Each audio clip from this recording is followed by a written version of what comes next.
بالله من الشيطان الرجيم بسم الله الرحمن الرحيم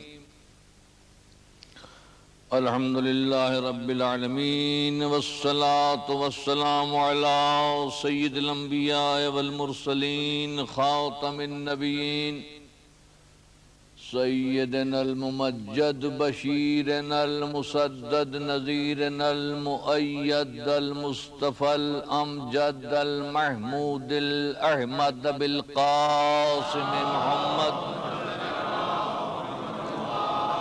وآله الطيبين الطاهرين وأصحابه المتقين أما بعد فقد قال سبحانه وتعالى في كتابه المحكم وخطابه المتقن وقوله أحسن بسم الله الرحمن الرحيم إن شر الدواب عند الله الذين كفروا فهم لا يؤمنون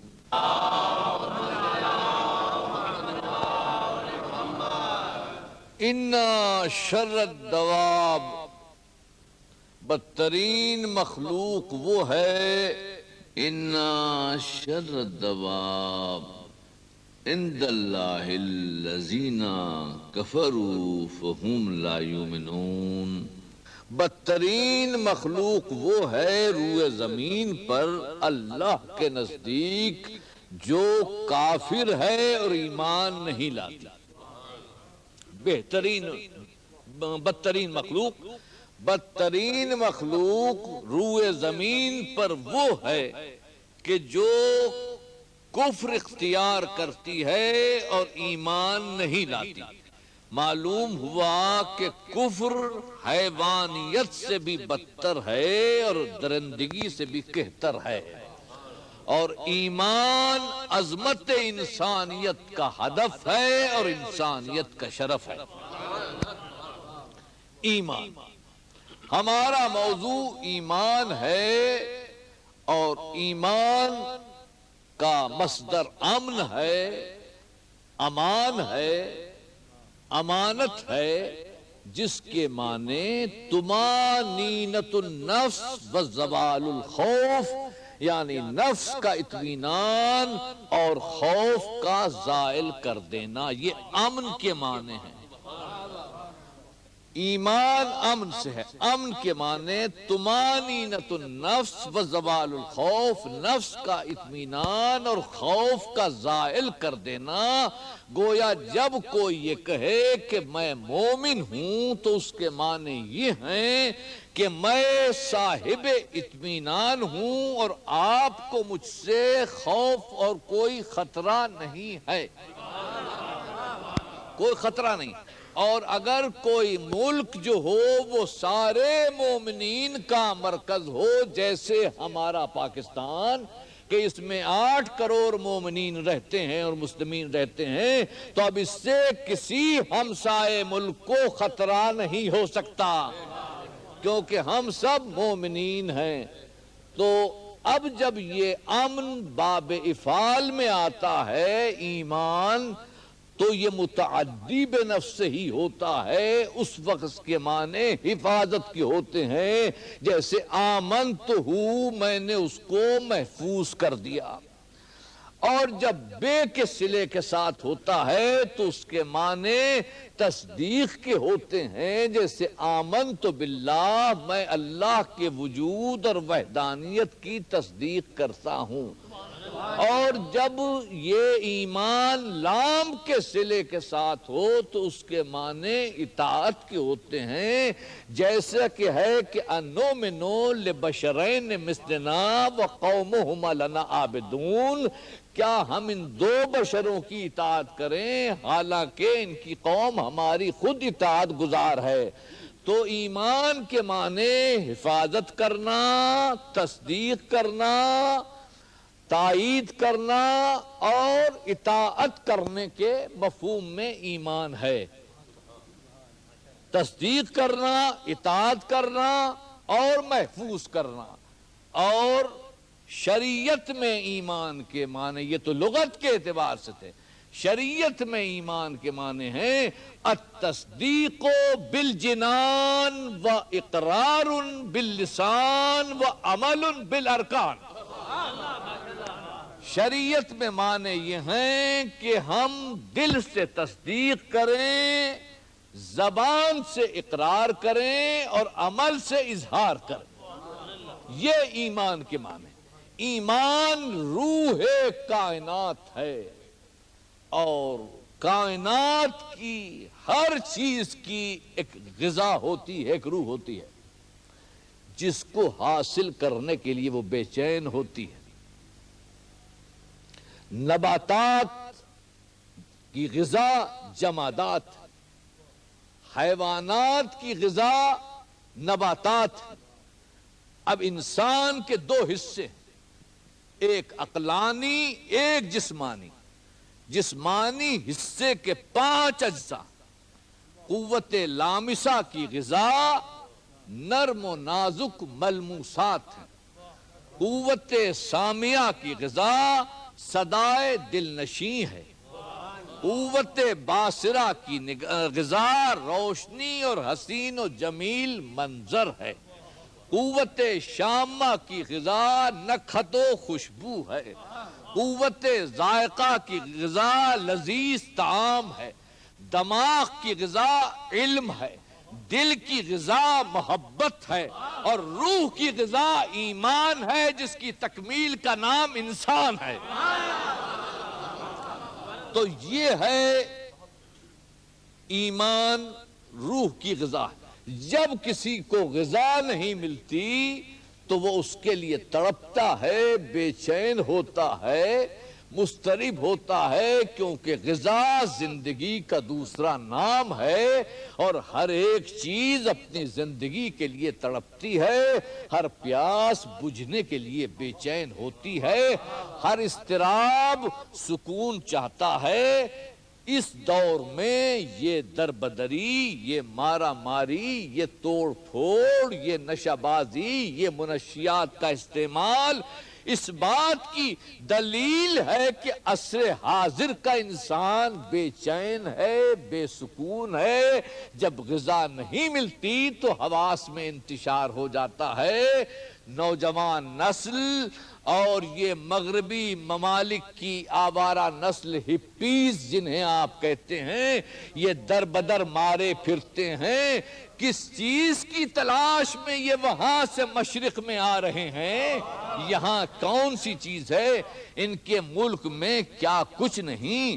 ان کے ملک میں لذیذ ترین خوراک ہے، حسین ترین پوشاک ہے، سواری کے لیے کار بھی ہیں، طیارے بھی، ریل بھی ہیں، سیارے بھی، تفریح کے لیے رنگین مناظر ہیں، حسین مظاہر ہیں، لب نہر بھی ہے، بادئ گلفام بھی، وادیوں کی گل فروشی بھی ہے، نغمہ و غنا کا طوفان بھی، لذت بھی ہے، انبساط بھی، طرب بھی ہے، نشاط بھی، زندگی بھی ہے، رخشندگی بھی ہے، طرفگی بھی ہے، نغمگی بھی ہے، دل لگی بھی ہے، دلکشی بھی ہے۔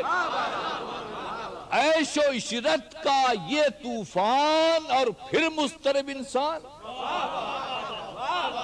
سامان طرب کی یہ ارزانی، پھر یہ دل کی مہجوریاں، ساز و برگ نشاط کی یہ فراوانی، پھر قلب کی مجبوریاں، اسباب لذت کی یہ افراط، پھر روح کی سوگواریاں، خوشیوں اور مسرتوں کی برسات اور پھر یہ اشک باریاں۔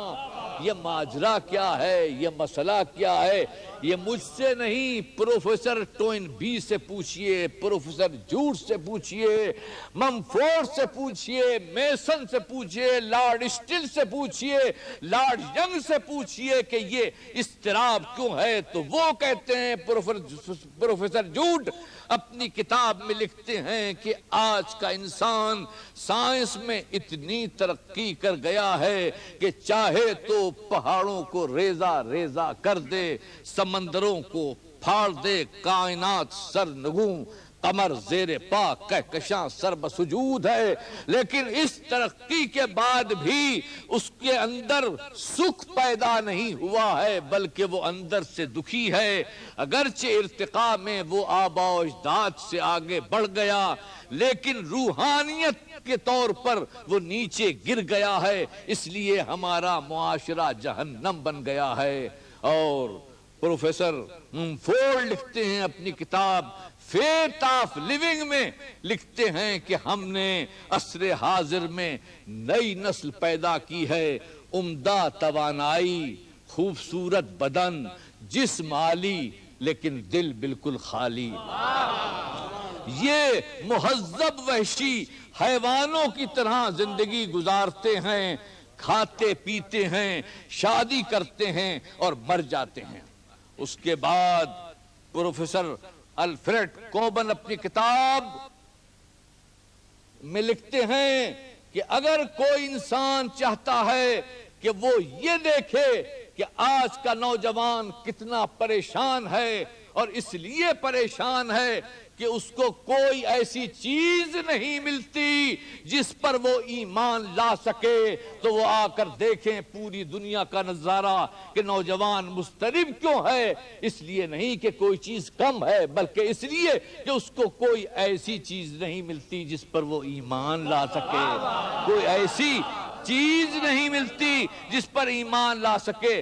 تو معلوم ہوا کہ دل کا اطمینان اور دل کا سکون نہ ایجادات کی افراط میں ہے، نہ سائنسی تحقیقات میں ہے، نہ دولت کی فراوانی میں ہے، نہ عشرت کی ارزانی میں ہے، نہ سرمایہ حسن میں ہے، نہ کاسہ جوانی میں ہے، نہ مال کے انبار میں ہے، نہ دولت کے خزانوں میں ہے، نہ پیمانوں کی دلکشی میں ہے، نہ میخانوں کی سرکشی میں ہے، نہ حکومت میں ہے، نہ آن میں ہے، نہ شاہی میں ہے، نہ شان میں ہے، بلکہ ایمان میں ہے۔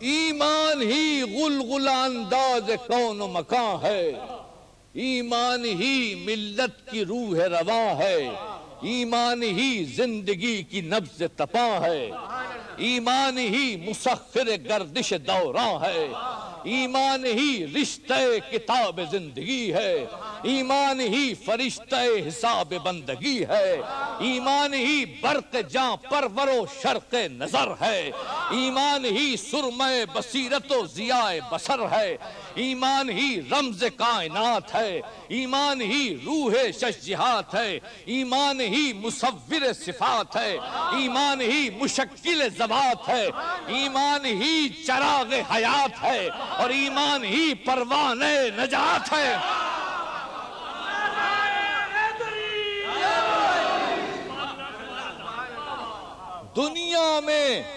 دنیا میں یہ تاریخی جملہ ہے، دنیا میں ایمان کے بغیر رہنا ایسے ہی ہے جیسے خلائی جہاز کے بغیر چاند کا سفر اور دوربین کا استعمال بغیر نظر۔ تو ایمان اصل ہے، مگر ایمان کیا ہے؟ اب ایمان کس سے پوچھیں؟ عشق را سرمایہ ایمان علی۔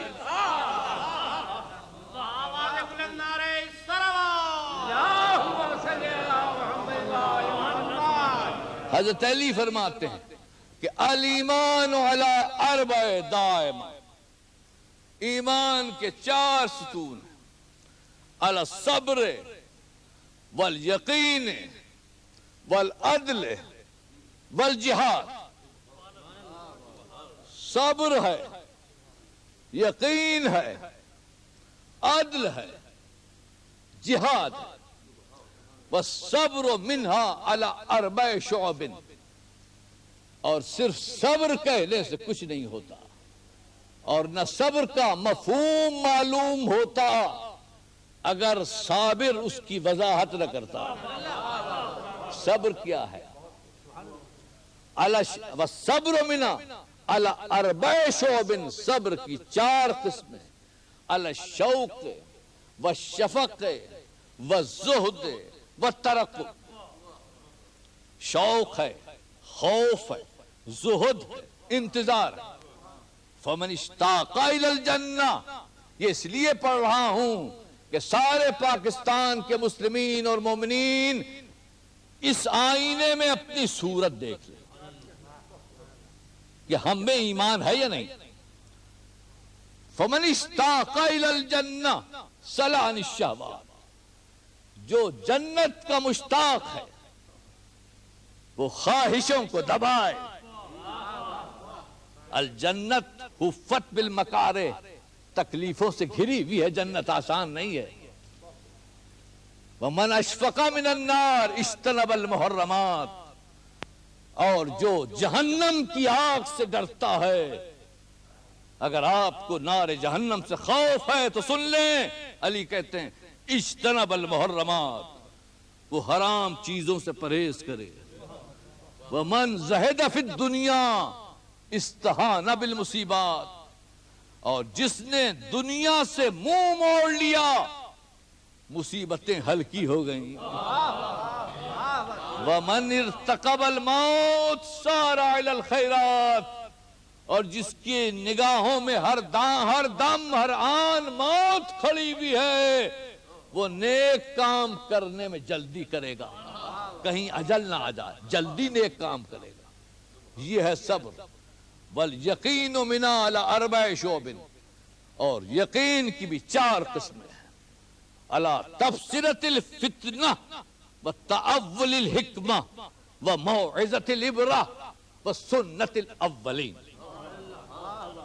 فمن تبصر فی الفتنہ، جس نے غور و فکر سے کام لیا، تبینت لہ الحکمہ، اس پر حکمت کے اسرار کھل گئے۔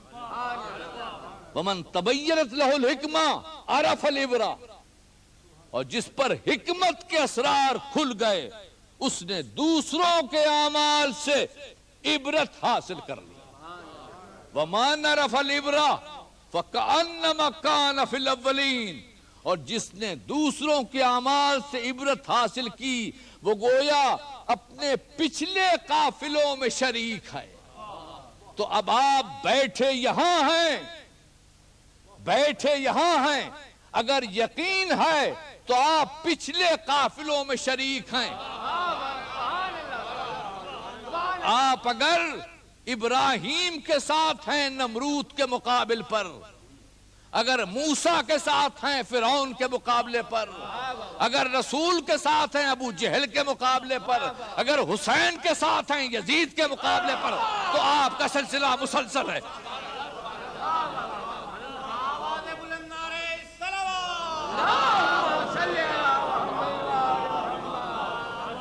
والعدل منہا علی اربع شعب، اور عدل کی بھی 4 قسمیں ہیں۔ علی غائص الفہم وغور العلم وزہرۃ الحکم ورساخۃ العلم۔ فمن فہم، جس نے فہم سے کام لیا، علم غور العلم، وہ علم کی تہ تک پہنچا۔ ومن علم غور العلم صدر عن شرائع الحکم، اور جو علم کی تہ تک پہنچا وہ صحیح فیصلہ کرتا۔ ومن حلم، اور جس نے تحمل و بردباری سے کام لیا، ولم یفرط فی امرہ، اور کسی مسئلے کے سمجھنے میں کوتاہی نہیں کی، عاش فی الناس حمیدا، وہ دنیا میں اچھی شہرت کے ساتھ زندہ رہے گا۔ وآخر میں والجہاد منا علی اربع شعب، علی الامر بالمعروف والنہی عن المنکر والصدق فی المواطن وشنان الفاسقین۔ اور آخری چیز صبر ہو، یقین ہو، عدل ہو، اور مومن میں جہاد ہو۔ جہاد کے معنی یہ نہیں ہے کہ دوسرے ملکوں پر تلوار لے کر حملہ زن ہو، بلکہ اس کے معنی کیا ہے؟ علی الامر بالمعروف والنہی عن المنکر والصدق فی المواطن وشنان الفاسقین۔ اچھائیوں کا حکم دینا، برائیوں سے روکنا، ہر موقع پر سچ بولنا، اور بدکاروں سے نفرت کرنا۔ فمن امر بالمعروف شد ظہور المومنین، جس نے معروف کا حکم دیا، اچھائیوں کا حکم دیا، شد ظہور المومنین، اس نے مومنین کی کمر مضبوط کی۔ ومن نہا عن المنکر ارغم عنوف الکافرین، اور جس نے برائیوں سے روکا اس نے کافروں کی ناک رگڑ دی۔ ومن صدق فی المواطن قضم علیہ، اور جس نے ہر موقع پر سچ بولا قضم علیہ، اس نے حق ایمان ادا کیا۔ ومن شنع للفاسقین وغضب للہ، اور جو دنیا میں، یہ خاص جملہ، جو دنیا میں بدکاروں سے نفرت کرتا ہے، خدا کے دشمنوں سے نفرت کرتا ہے، وغضب للہ، اور اس کی نفرت ذاتی بنیاد پر نہیں ہوتی، اللہ کے لیے ہوتی ہے، تو غضب اللہ لہ وارضاہ یوم القیامہ، تو قیامت کے دن اللہ اس کی وجہ سے بدکاروں پر غضبناک ہوگا اور اس کو خوش کرنے کی پوری کوشش کرے گا۔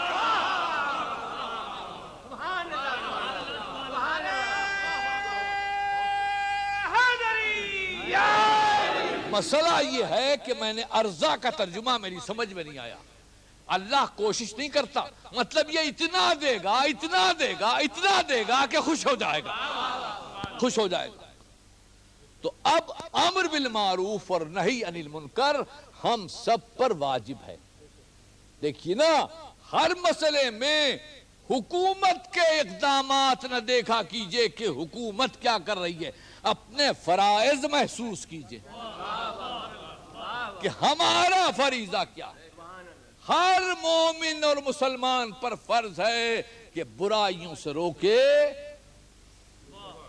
اور اچھائیوں کی تعلیم کرے۔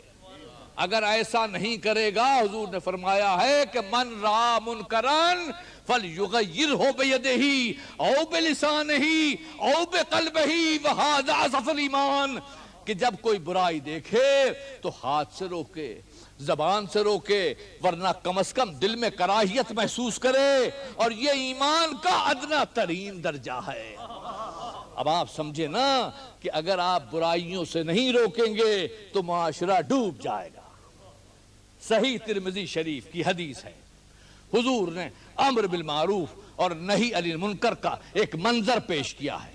آپ نے فرمایا کہ دیکھو، ایک کشتی ہے جس کے دو حصے، ایک اوپر والے، یہ خاص جملہ ہے آپ لوگوں کے لیے، ایک اوپر والے، ایک نیچے والے۔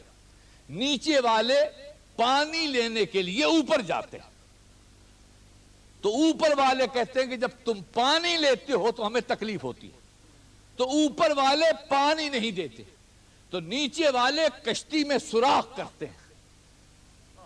تو حضور کہتے ہیں کہ اگر تم نے انہیں نہیں روکا تو نیچے والے بھی ڈوبیں گے اور اوپر والے بھی ڈوبیں گے۔ آپ سمجھے نا؟ تو پاکستان میں لوگوں کو سوچنا چاہیے، امیروں کو، کہ اگر یہ پانی روک لیں گے تو غریب جو ہیں کشتی میں سوراخ کر دیں گے۔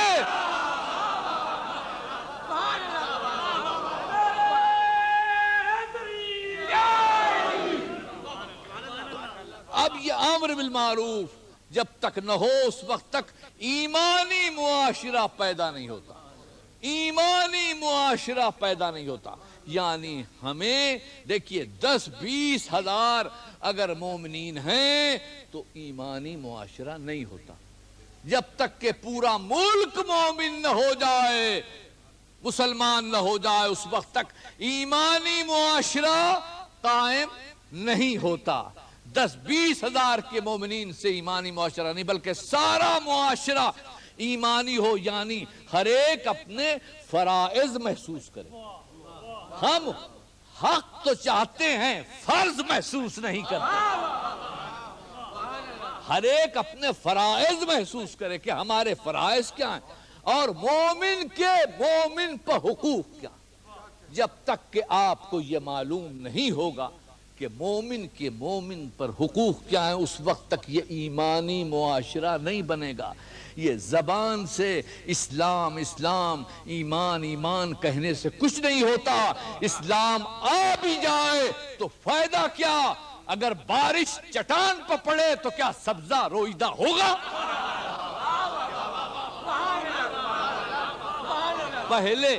پہلے زمین زرخیز کیجئے، زمین زرخیز کیجئے، پھر بارش کی تمنا کیجئے۔ تو اب ہمیں حقوق کیسے معلوم ہوں گے؟ یہ کہاں سے معلوم ہوں گے؟ ایمان تو آپ کو معلوم ہو گیا، حقوق کہاں سے معلوم ہوں گے؟ تو اس حقوق کی وضاحت امام جعفر صادق علیہ السلام فرماتے ہیں۔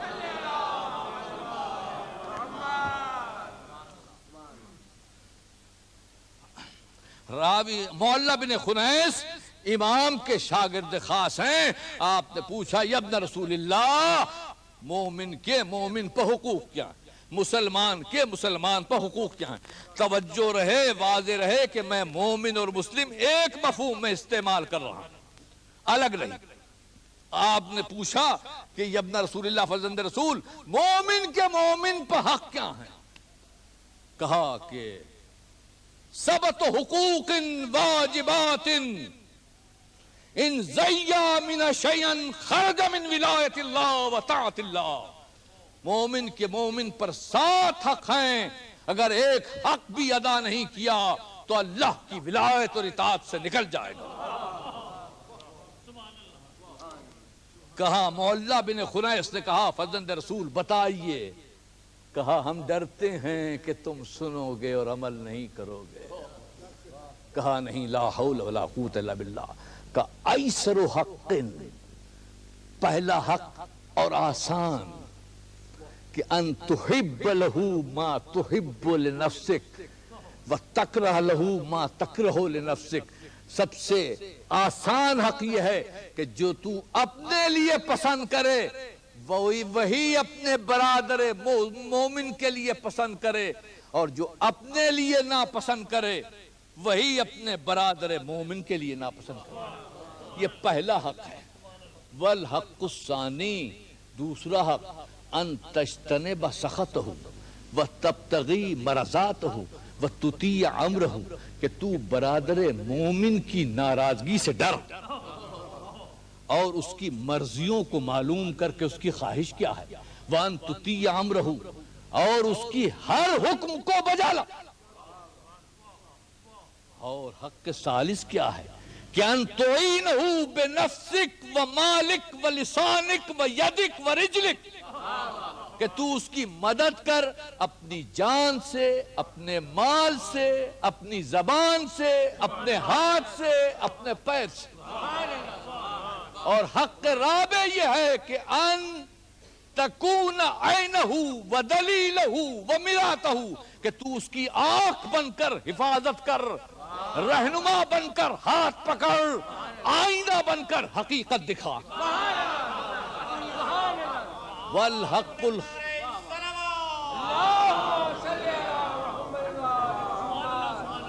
وحق الخامس، یہ سنیں، والحق الخامس ان لا تشبع ویجو ولا تروا وهو یزما ولا تلبس وهو یارا، کہ تو اس وقت تک کھائے گا نہیں جب تک وہ بھوکا ہے، اس وقت تک پانی نہیں پیے گا جب تک وہ پیاسا ہے، اور اس وقت تک لباس حاصل نہیں کرے گا جب تک وہ بے لباس ہے۔ اور حق سادس یہ ہے کہ ان یکون لک خادم فبصل، اگر تیرے پاس کوئی نوکر ہو تو اپنے برادر مومن کے پاس بھیج، لیمہد فراشہ، تاکہ اس کا وہ بستر لگائے، ویصنع طعامہ، تاکہ اس کا کھانا تیار کرے اور اس کی خبرگیری کرے۔ والحق السابع، اور 7واں حق یہ ہے کہ ان تبر قسمہ، کہ تو اس کی قسم کو سچ جا، وان تجیب دعوتہ، اور اگر دعوت دے تو قبول کر، وان تعود مریضہ، اگر مریض ہو تو عیادت کر، وان تشہد جنازتہ، اور اگر مر جائے تو جنازے میں مشاہدت کر۔ اور سن معلّہ، ان علمت حاجتا لہو فبادرہ مبادرتا قبل ان یسلکہ، اے مولا اگر تجھے چہرے سے معلوم ہو کہ برادر مومن حاجت مند ہے تو اس سے پہلے کہ زبان سے کہے حاجت پوری کر دے.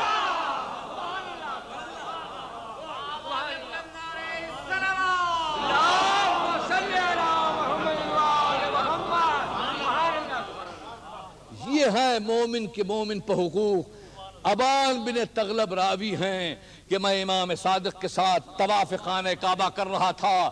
جب 5ویں طواف پر پہنچا تو ایک مسلمان نے اشارہ کیا. امام نے کہا یہ کیا اشارہ کرتا ہے؟ کہا یہ قرضہ چاہتا ہے. کہا چھوڑ کے چلا جا، سنتی طواف تھا، چھوڑ کے چلا جا. کہا طواف چھوڑ دوں؟ کہا کہ ہاں. مومن کی عظمت جو ہے، حرمت جو ہے، وہ رسول کہتے ہیں کہ المومن اعظم حرمتا من الکعبہ، کعبے کی حرمت سے زیادہ. جلدی جا. ابان کہتے ہیں میں گیا، ضرورت پوری کی. دوسرے دن امام کی خدمت میں آیا. میں نے کہا مولا کل کے واقعے سے بہت پریشان ہوں. ما حق المومن، مومن کا حق کیا ہے؟ کان تقاسمہ شطر مالک، اپنے مال سے آدھا دے دے. ابان کہتے ہیں دخلنی ہم، مجھے بہت رنج ہوا، میرے چہرے کا رنگ بدل گیا. امام نے کہا اما قرأت ذکر الموسرین فی القرآن، کیا تو نے قرآن میں ایثار کرنے والوں کا ذکر نہیں پڑھا جب قرآن نے صحابہ کرام رضوان اللہ علیہم اور اہل بیت علیہ السلام کی تعریف کی کہ وہ یوسرون بہ انفسہم ولو کان بہم خصاصہ، کہ وہ یوسرون علی انفسہم ولو کان بہم خصاصہ، کہ وہ اپنے نفسوں پر ایثار کرتے ہیں حالانکہ خود ضرورت مند ہوتے ہیں. کہا میں نے یہ آیت پڑھی ہے. کہا جب تو نے آدھا مال دے دیا تو یہ ایمان کا کمال نہیں ہے. جب تک تو آدھے مال میں سے اور بھی کچھ اس کو نہ دے دے اس وقت تو کامل الایمان نہیں ہوگا.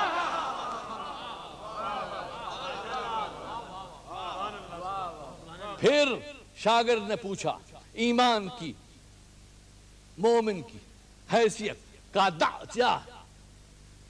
کہا نہیں بتائیے. کہا اگر مومن تیری جیب میں ہاتھ ڈالے تجھے برا لگے گا؟ کہا کہ ہاں.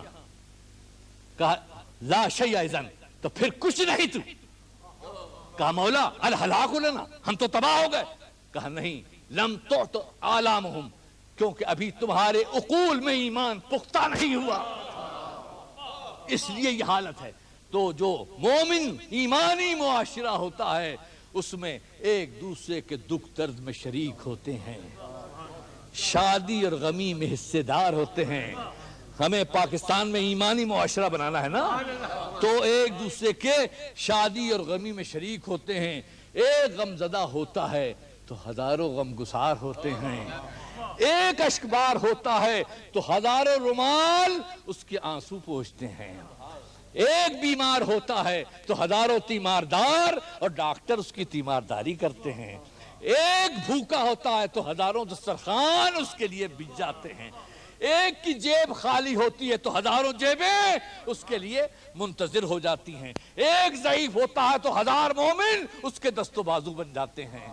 ایک یتیم ہوتا ہے تو ہزار ہاتھ اس کی سرپرستی کرتے ہیں.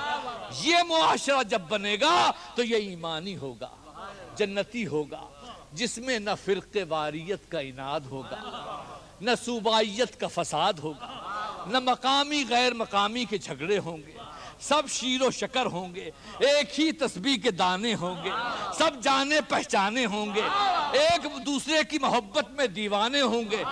الفت کا کوثر جوش زن ہوگا، محبت کی سلسبیل رواں ہوگی، فردوسی جلووں کی بارش ہو رہی ہوگی، بہشت کے ترانے گونج رہے ہوں گے. زندگی جواں دماں رواں دونا با مسلمان با ایمان ہوگی.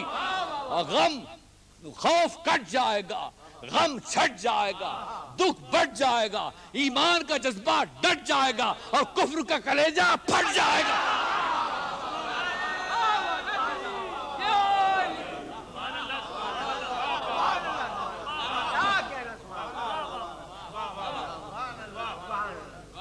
اور آسمان سے اور رحمتیں نازل ہوگی. وَلَوْ أَنَّ عَلَى الْقُرَىٰ آمَنُوا وَاتَّقَوْا لَفَتَحْنَا عَلَيْهِمْ بَرَكَاتٍ مِّنَ السَّمَاءِ وَالْأَرْضِ. خدا کہہ رہا، خدا جھوٹ نہیں کہتا، قرآن جھوٹ نہیں کہتا. کہ اگر یہ مومن ہوتے تو ہم آسمان و زمین سے برکتیں نازل کرتے ہیں. تو اگر چاہتے ہو کہ آسمان سے بارشیں ہوں اور زمین سے خزانے نکلیں، میں قسم کھاتا ہوں قرآن کی کہ نکلیں گے اگر تم میں ایمان پیدا ہو جائے. ایمان لاؤ اور اس کے ساتھ ساتھ عظیم بھی ہو جاؤ گے. عظیم بھی ہو جاؤ.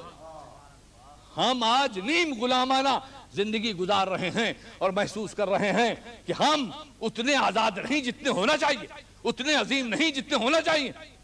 لیکن قرآن کہتا ہے کہ وَأَنْتُمُ الْأَعْلَوْنَ إِن كُنتُم مُؤْمِنِينَ. تم بلند رہو گے اگر صاحب ایمان.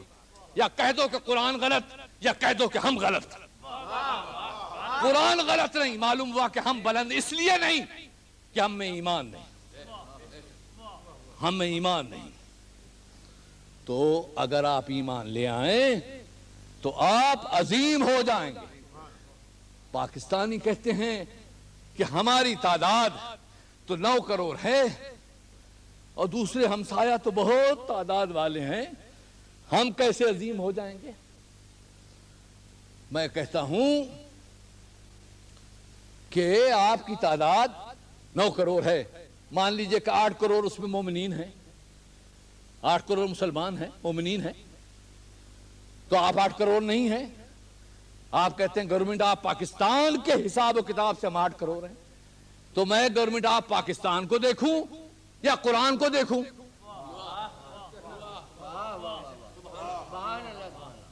یا ایھا النبی حرض المؤمنین علی القتال ان یکن منکم 20 صابرون یغلبوا 200. اے نبی مومنوں کو قتال پر آمادہ کیجئے، اگر یہ 20 ہوں گے تو 200 پر غالب آ جائیں گے. تو ایک مومن 10 کے مقابل پر ہوا. یہ تو قرآن کہہ رہا ہے، میں نہیں کہہ رہا کہ اگر تمہارے 20 ہوں گے تو 200 پر غالب آ جائیں گے. تو ایک مومن 10 کے مقابلے پر. اب 10 کو 8 کروڑ سے ضرب دیجئے،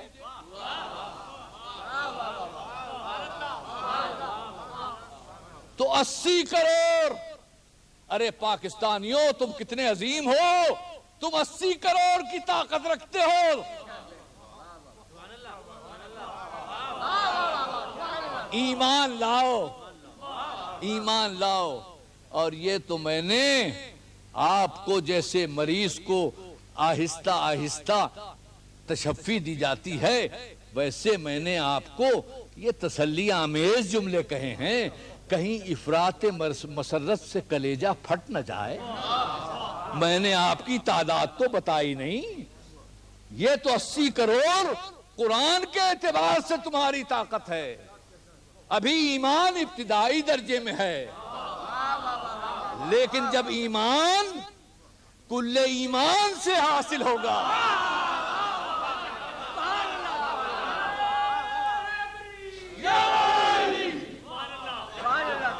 دیکھیے میں تو صرف آج کی تقریر پاکستانیوں کے لیے ہے، ان میں ایمانی حرارت پیدا کرنا چاہتا ہوں اور کوئی مقصود نہیں. لیکن یہ بتانا ہے کہ آپ کی ابھی تو 80 کروڑ ہے، اصلاً آپ کی قوت کیا، یہ بتانا. خیبر یہ عبرانی لفظ ہے جس کے معنی قلعہ مستحکم کے ہیں. حضور کے ساتھ 1600 صحابہ کرام، جن میں 200 سوار اور باقی پیدل. دیکھیے ایمان کس طرح لڑتا ہے.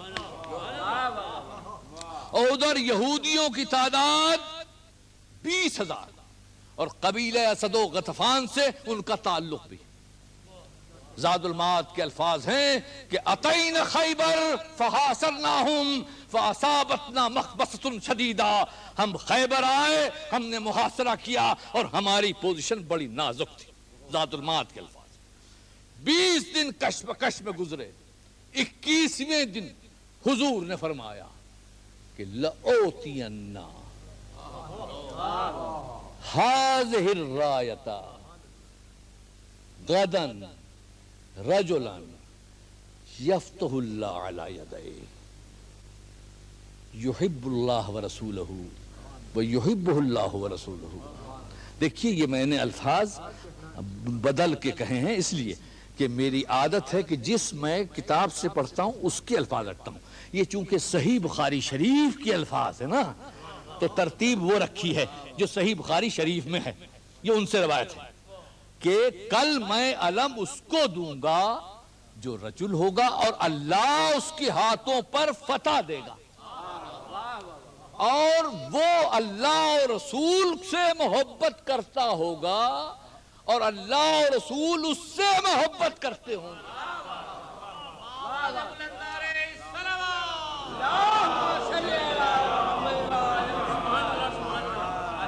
صورتحال نازک تھی جب صحابہ کرام رضوان اللہ علیہم نے سنا کہ کل علم ملے گا اور فتح بھی ہوگی، تو اس خوشخبری کے لیے رات بھر صحابہ کرام بڑے بے چین رہے کہ دیکھیں صبح کو ہم یہ خوشخبری سنتے ہیں اور ہمیں فتح حاصل ہوتی ہے. تو رات بھر انتظار کی کیفیت رہی. صبح کو سب لوگ تشریف لائے اور حضور کی خدمت میں حاضر ہوئے اور منتظر ہیں کہ خیمہ آسماں جناب و کہکشاں تناب سے روح رسالت ماب طلوع ہوا. ہاتھ میں علم لیے ہوئے حضور نے نظر ڈالی اور پھر کہا آئینہ علی، علی کہاں ہیں؟ بقول علامہ شبلی مرحوم رحمت اللہ علیہ کے کہ علی کو آشوب چشم تھا، یعنی آنکھوں میں رمت تھا. تو صحابہ کرام نے عرض کی یا رسول اللہ علی تو آشوب چشم مبتلا ہیں. کہا ارسلوا الیہ من یاتی، بھیجو کسی کو کہ فوراً وہ آئے. فذهب سلمہ بن اکوا، سلمہ بن اکوا دوڑتے ہوئے گئے علی کو لے کر آئے. کہا یا علی کیف حالک، اے علی تمہارا حال کیا ہے؟ کہا آشوب چشم ہے، حضور کا چہرہ دیکھ نہیں سکتا. کہا میرے قریب آؤ. قریب آئے، حضور نے سر زانوں پر رکھا. فبصقا لعاب دہن، مگر نہیں، شفا خانہ دہن کا آب زلال، شفا خانہ دہن کا آب زلال انگشت رسالت سے مس ہوتا ہوا چشم علی میں پہنچا تو دیوار کعبہ کی طرح علی کی آنکھ کھل گئی.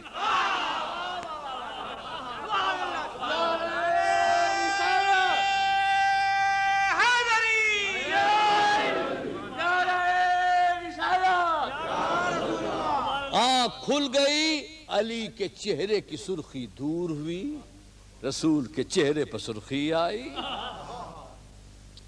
حضور نے علم دیا، علی نے علم لیا. علی اٹھے، کافروں کے دل بیٹھے. علی چلے، ایمان کے چراغ جلے. ہر قدم شکست سنگ سنمی ہے، ہر دم بست رنگ ارمی ہے، ہر سو تقدیس شان حرمی ہے. چہرہ ہے کہ ولایت کی کرن پھوٹ رہی ہے، رفتار ہے کہ دشمن کا چمن لوٹ رہی ہے، تیور ہیں کہ باطل کی کمر ٹوٹ رہی ہے. بپھرے ہوئے تیور ہیں، بگڑے ہوئے صفدر ہیں، بپھرے ہوئے حیدر ہیں. قدم اٹھائے ہوئے، علم بڑھائے ہوئے، خیبر کے در پر نظر جمائے ہوئے علی پہنچتے ہیں. صحابہ کرام کی فوج ظفر موج ساتھ ساتھ ہے. نعرہ تکبیر کا جوش و خروش ہے. اس قدر شور اور غل ہوا کہ حبر یہود، عالم یہود نکل آیا اور اس نے کہا، نکل کر کہا کہ من انتم، تم کون؟ کہا انا علی ابن ابی طالب، میں علی ابن ابی طالب ہوں. تو اس نے پلٹ کے کہا کہ غلبتم وما انزل موسیٰ، تم غالب ہوئے موسیٰ کی تورات کی قسم، تم مغلوب ہوئے موسیٰ کی تورات کی قسم، تم ہار گئے. تو علامہ شاہ عبدالحق محدث دہلوی لکھتے ہیں کہ حبر در تورات وصف علی خندبود، کہ اس عالم نے توریت میں وصف علی پڑھ لیا تھا. قرآن نے سچ کہا ذالک مثلہم فی التوراۃ و مثلہم فی الانجیل، کہ صحابہ کرام کا ذکر تورات میں بھی ہے، انجیل میں بھی ہے، اور چھپانے سے فائدہ کیا ہے؟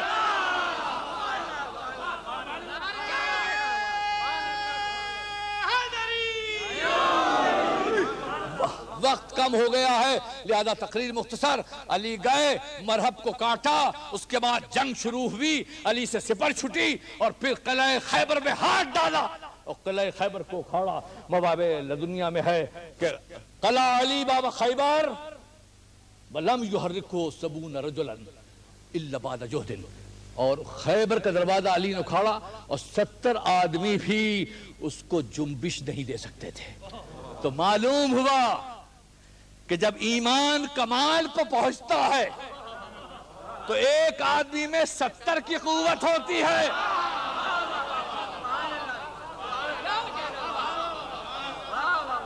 اب آپ سمجھے 70 کو 8 کروڑ پر ضرب دیجئے تو 5 کروڑ 60 کروڑ 5 ارب 60 کروڑ پاکستانیوں کی قوت ہے.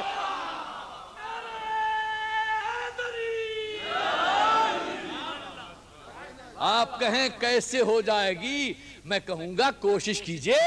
اور علامہ اقبال کی دعا بھی تو ہے، جنہیں نانے جویں بخشی ہے تو نے انہیں بازو حیدر بھی عطا کر.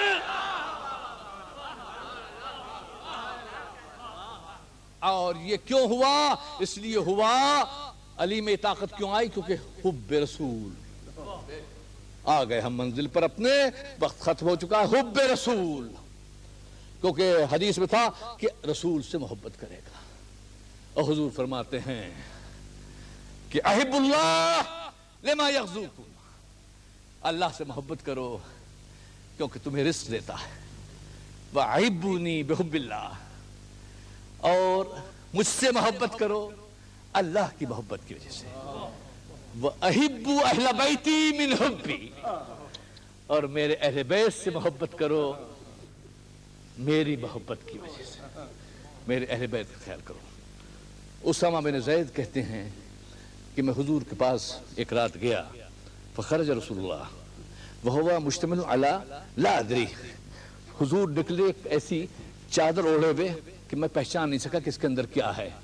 میں نے بات کی، جب بات پوری ہوئی تو میں نے کہا یا رسول اللہ اس میں کیا ہے؟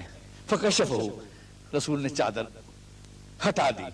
فیضا حسن و حسین، حسن تھے اور حسین تھے. کہا اسامہ ہذا ابن آیا، یہ دونوں میرے بیٹے ہیں. وہ ابنا بنتی، اور میری بیٹی کے بیٹے ہیں. انی احبہما، میں ان کو محبت کرتا ہوں. اللہم احبہما، بار الہ تو ان سے محبت کر. وَأَحِبَّ مَن يُحِبُّهُمَا، اور جو ان سے محبت کر اس سے تو بھی محبت کر. اس میں آپ بھی شریک ہو گئے. اب آپ کہیں یہ تو دعا ہے، پتہ نہیں دعا دیر میں بھی قبول ہوتی ہے، مگر ایسا نہیں. ترمذی شریف کی حدیث ہے، حضور نے فرمایا حسین منی وانا من حسین، احب اللہ من احب حسین. حسین مجھ سے ہے اور میں حسین سے ہوں، اور اللہ محبت کرتا ہے جو حسین سے محبت کرتا ہے.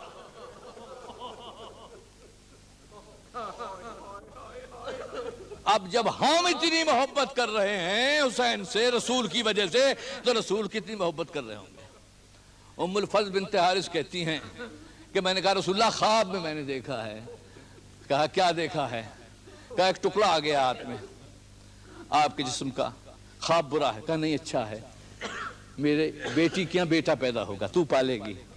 پھر کہا جب حسین پیدا ہوئے تو ایک دن میں نے آغوش میں رکھ دیا. میں کام سے چلی گئی، واپس آئی دیکھا حضور رو رہے ہیں. کہا کیا بات ہے؟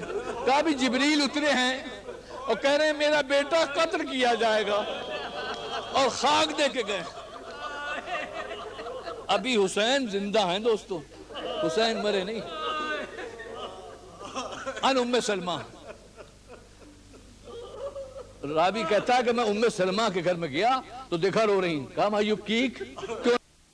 کہا انی رأیت فی المنام رسول اللہ، میں نے خواب میں دیکھا کہ اللہ کا رسول آئے ہیں اور سر پر اور داڑھی پر خاک پڑی ہوئی ہے.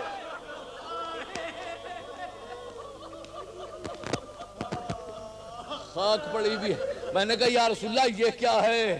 کہا میں حسین کے مقتل سے آ رہا. ہاں حضور سے پوچھا گیا حیوان کا حق کیا ہے؟ کہا دیکھو حیوان کو اگر مارنا تو کبھی رخسارے پر نہ مارنا. میں مصائب نہیں پڑھ رہا ہوں. علی کہہ رہے ہیں کہ دیکھو حیوان کے منہ پر کبھی نہ مارنا. ایک کنیز آئی, کہا یا رسول اللہ میرے آقا نے مجھے مارا ہے. حضور نے کنیز کا ہاتھ پکڑا, اس کے پاس گئے, کہا تو نے کیوں مارا, اس کے رخسارے پر کیوں مارا؟ کہا یا رسول اللہ اب آپ آ گئے تو آزاد کر دیا. کہا ہاں دیکھو کنیزوں کے رخسارے پر نہیں مارتے. اب کیا میں رسول اللہ کو لے جاؤں کربلا اور میں کہوں گا یہ آپ کی پوتی سکینہ ہے جس کے تماچوں پر تماچے پڑ رہے ہیں, آپ کہتے ہیں تماچے نہ مارا کرو کنیزوں کے.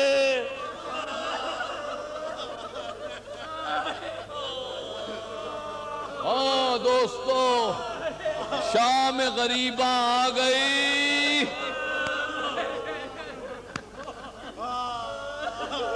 مومن کا حق یہ ہے کہ اگر مریض ہو تو عیادت کرے. ارے سجاد مریض ہے, عیادت کرو.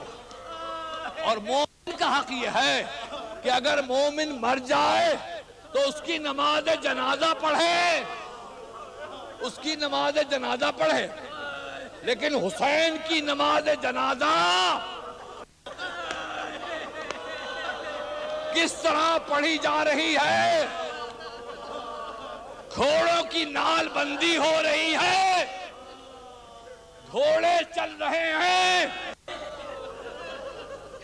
زینب نے فضہ سے کہا یہ گھوڑے کیوں چل رہے ہیں؟ کہا آپ کے بھائی کی لاش پامال ہو جائے گی. کہا کیوں؟ کہا آپ کا قبیلہ نہیں, آپ کے رشتہ دار نہیں.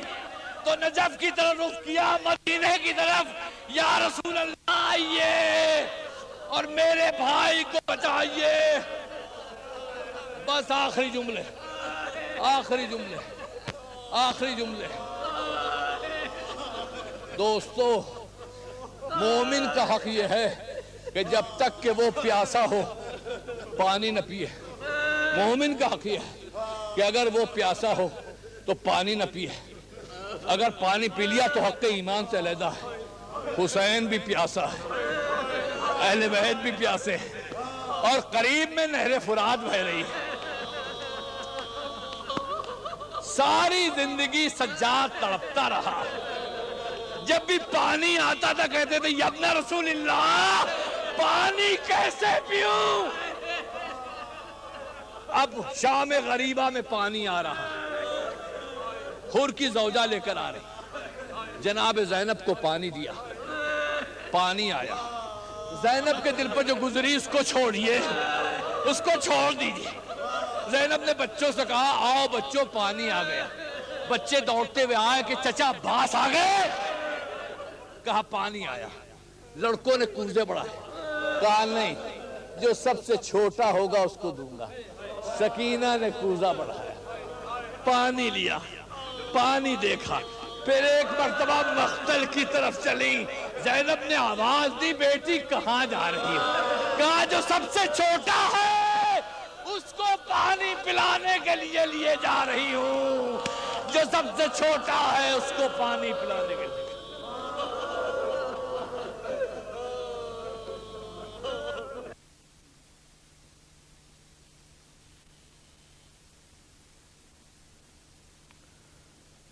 اعوذ باللہ من الشیطان الرجیم. بسم اللہ الرحمن الرحیم.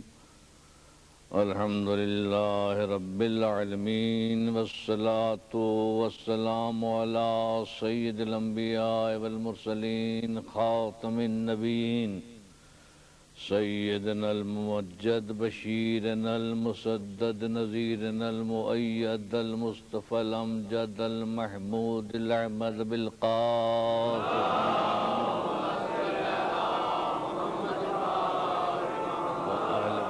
الطيبين الطاهرين المعصومين وأصحابه المتقين أما بعد فقد قال سبحانه وتعالى في كتابه المحكم وخطابه المتقن وقوله أحسن بسم الله الرحمن الرحيم يا أبت إني قد جاني من العلم ما لم يأتك فاتبعني أهدك صراطا سويا